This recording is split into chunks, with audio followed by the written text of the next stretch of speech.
Hello, hope you guys are doing well, keeping in good health and keeping others safe as well. So today we're going to complete the easement part of Indian Easements Act. It's been a long journey, but we have completed from section 4 to section 48. So check here if you want to revise that. Today we'll be covering section 49 to section 51. Section 49 and 50 deals with suspension of easement, and section 51 deals with revival of easement. So let's begin, shall we?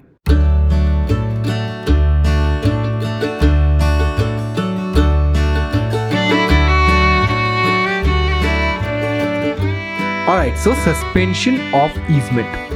First of all, what is suspension of easement? What is the difference between extinction and suspension? Well, the difference between extinction and suspension is exactly what the difference between class and form is. Get that? So basically, extinction is a permanent revocation of the easement right. So when we say that an easement right has become extinct, we mean that it is gone forever. But suspension of easement is a more temporary form of revocation of easement. Once the cause of the suspension is over, the easement right gets revived. So extinction of easement means it's gone, finished. But suspension of easement means it's gonna come back. Now there are two sections that deal with suspension of easement, section 49 and section 51. Let's tackle them one by one. Section 49 first. An easement is suspended when the dominant owner becomes entitled to the possession of the servient heritage for a limited interest therein, or the servient owner becomes entitled to the possession of the dominant heritage for a limited interest therein. Now, of course, I'm going to explain that, but have you heard of this general rule in English law that says, although unity of estate extinguishes an easement, unity of possession merely suspends the easement. If you haven't, it's a real thing.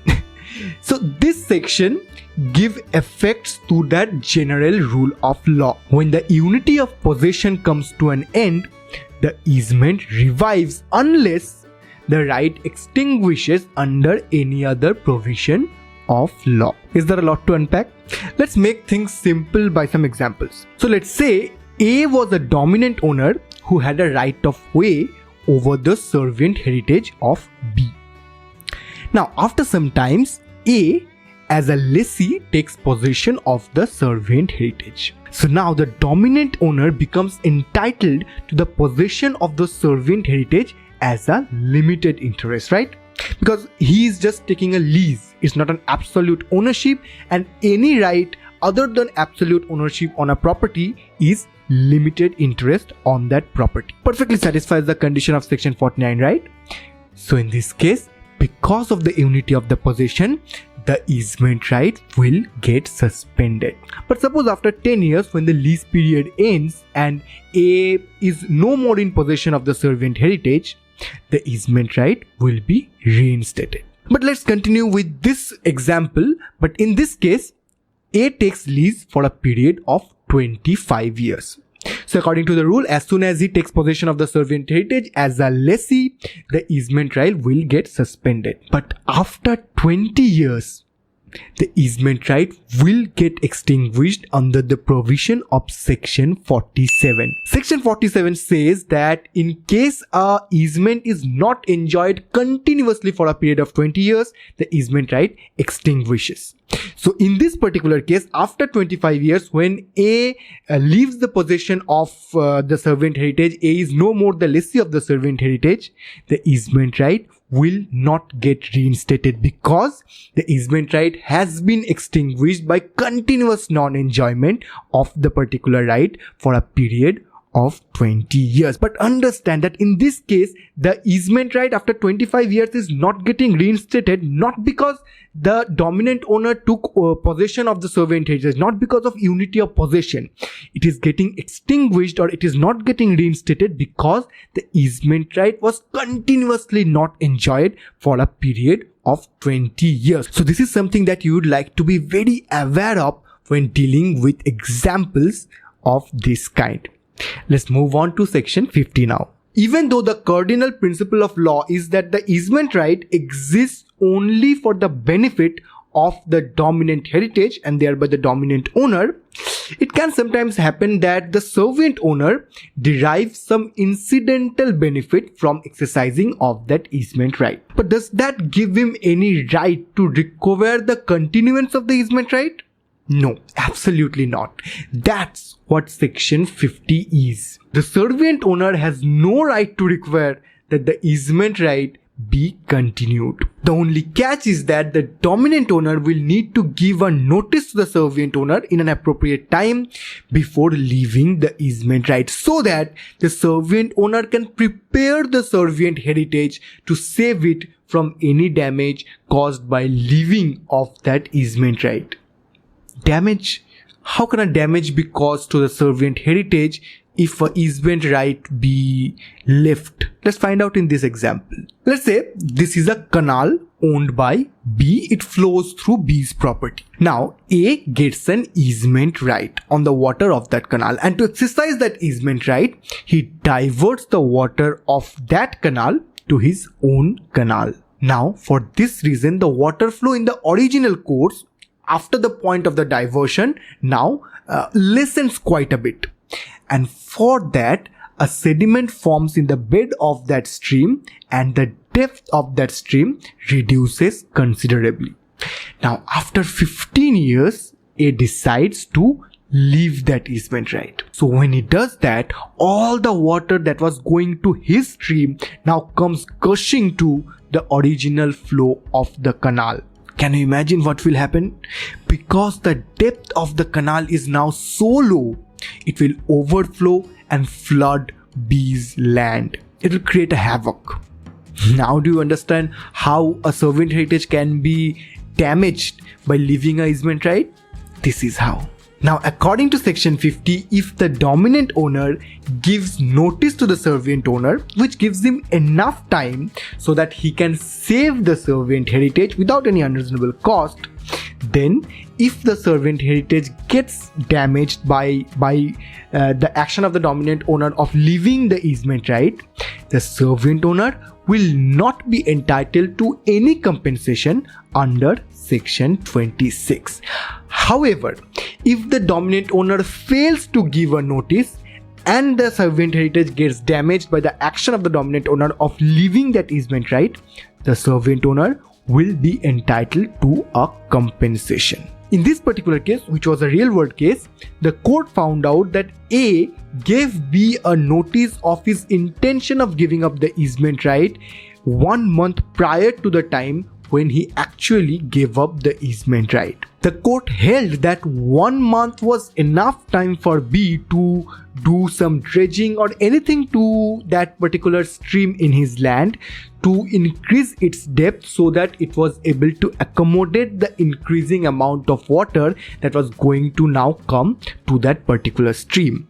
And A notified him, so it was up to B to make the arrangements, and if he failed to do that, it's not, the onus is not on A for the failure of B. And so in this particular case, B was not entitled to any compensation from A. Alright then, so let's march on to the last topic of today, section 51, which deals with revival of easement. So when an easement right is extinguished or suspended, can it be revived again?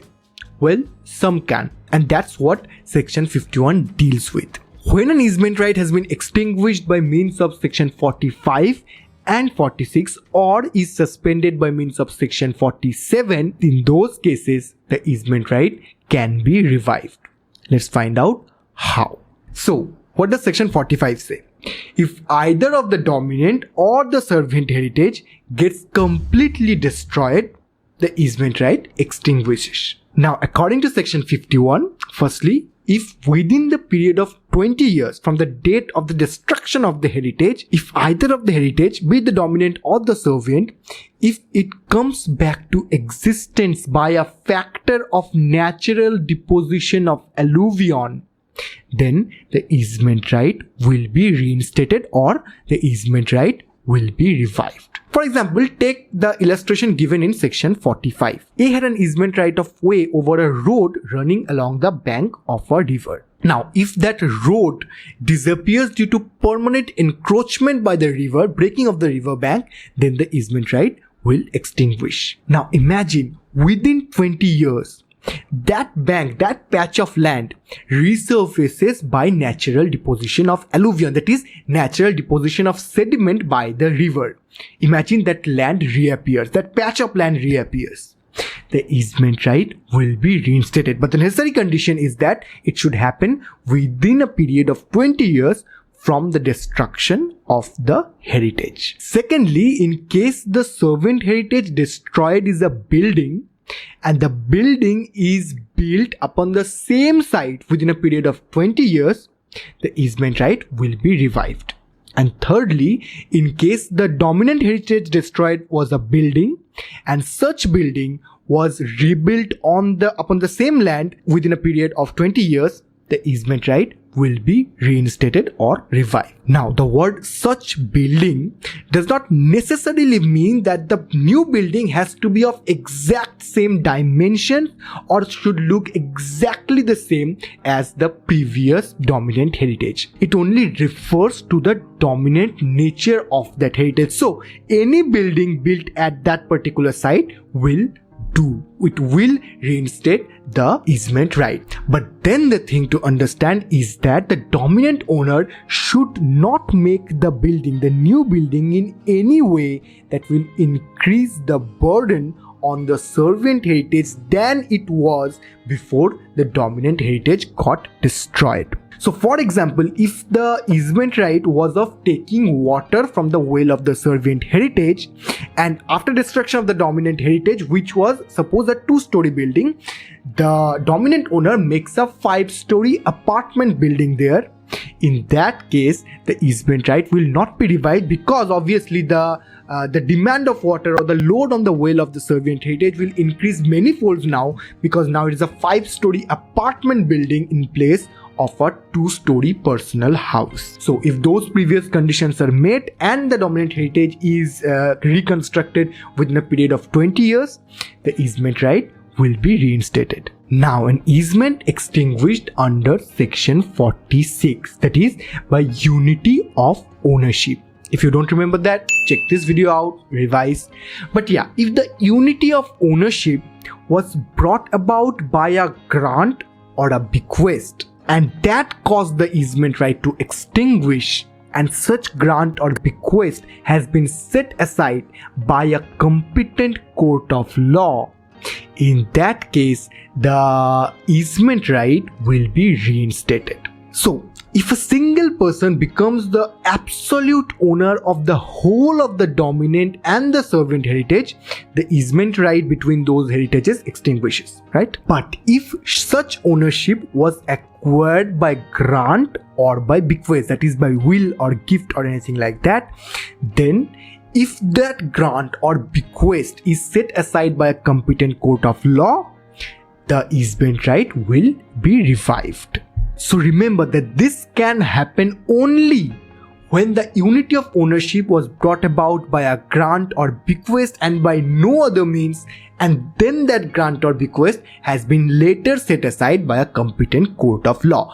However, and there is always a however with these things, if the easement right was a necessary easement right, and the unity of ownership was brought about by section 46, not just by grant or bequest, by any other means, if such happens and the easement right was a necessary easement, then when the unity of ownership breaks by again whatsoever means, the easement right will be reinstated. So if it was a necessary easement, unity of ownership occurred, easement right extinguished. If the unity breaks by whatsoever means, the necessary easement right will be reinstated. Now lastly, the section 49 thing that we just completed. So if an easement right is suspended under section 49, the easement right revives when the cause of the suspension is over before the expiration of 20 years from the date of the suspension. But if the suspension stays longer than 20 years, if the reason of suspension doesn't get withdrawn within a period of 20 years, the easement right gets extinguished by non-enjoyment after a period of 20 years. Just explained these things a little while ago, not doing it again. And that's it. That's it for today's video. And we have completed the easement part of Indian Easements Act. What an achievement, and what lies ahead is license. We'll be tackling that from the next video. Probably we'll tackle the whole thing in one single video. So looking forward to that. Stay safe guys, and follow me on the various social media accounts. Links are also below. And remember guys, to be the change that you want to see in this world. To check the whole of the Easement Act series, click here. To check some of my other videos, click here. And from me, Akash, and the team, we'll see you in the next video. Bye.